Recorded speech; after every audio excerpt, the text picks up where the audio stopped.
بسم اللہ الرحمن الرحیم۔ رسول اللہ صلی اللہ علیہ وسلم نے وضو میں ہر اعضاء کو ایک ایک مرتبہ دھویا۔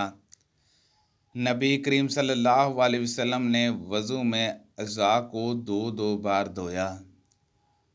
انہوں نے حضرت عثمان بن عفان رضی اللہ عنہ کو دیکھا۔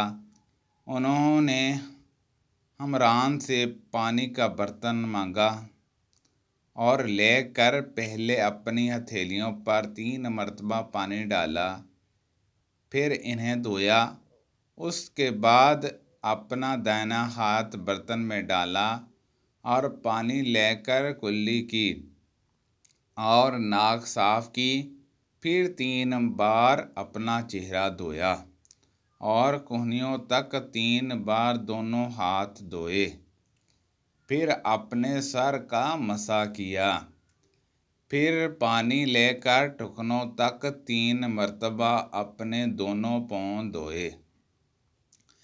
پھر کہا کہ رسول اللہ صلی اللہ علیہ وسلم نے فرمایا کہ جو شخص میری طرح ایسا وضو کرے، پھر 2 رکعت پڑھے جس میں اپنے نفس سے کوئی بات نہ کرے، تو اس کے گزشتہ گناہ معاف کر دیے جاتے ہیں۔ سبحان اللہ عز و جل۔ جب حضرت عثمان رضی اللہ عنہ نے وضو کیا تو فرمایا، میں تم کو ایک حدیث سناتا ہوں، اگر قرآن پاک کی ایک آیت نازل نہ ہوتی تو میں یہ حدیث تم کو نہ سناتا۔ میں نے رسول اللہ صلی اللہ علیہ وسلم سے سنا ہے کہ آپ صلی اللہ علیہ وسلم فرماتے تھے کہ جب بھی کوئی شخص اچھی طرح وضو کرتا ہے اور خلوص کے ساتھ نماز پڑھتا ہے تو اس کے ایک نماز سے دوسری نماز کے پڑھنے تک کے گناہ معاف کر دیے جاتے ہیں۔ سبحان اللہ عز و جل۔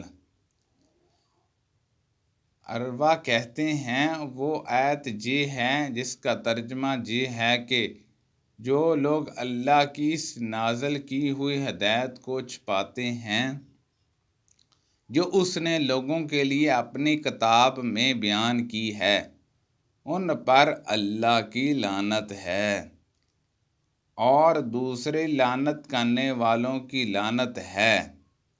آپ صلی اللہ علیہ وسلم نے فرمایا، جو شخص وضو کرے اسے چاہیے کہ ناک صاف کرے، اور جو پتھر سے استنجا کرے اس سے چاہیے کہ طاق عدد یعنی 1 یا 3 یا 5 ہی سے کرے۔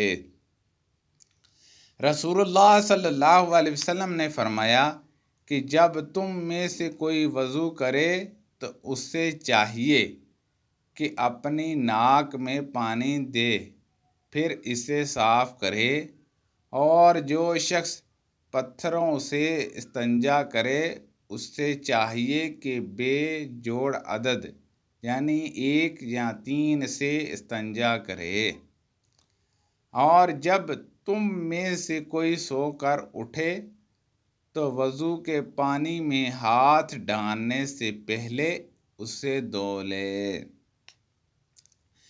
کیونکہ تم میں سے کوئی نہیں جانتا کہ رات کو اس کا ہاتھ کہاں رہا ہے۔ ایک مرتبہ رسول اللہ صلی اللہ علیہ وسلم ایک سفر میں ہم سے پیچھے رہ گئے، پھر تھوڑی دیر بعد آپ صلی اللہ علیہ وسلم نے ہم کو پا لیا اور عصر کا وقت آن پہنچا تھا۔ ہم وضو کرنے لگے اور اچھی طرح پاؤں دھونے کی بجائے جلدی میں ہم پاؤں پر مسح کرنے لگے۔ آپ صلی اللہ علیہ وسلم نے فرمایا، ایڑیوں کے لیے آگ کا عذاب ہے۔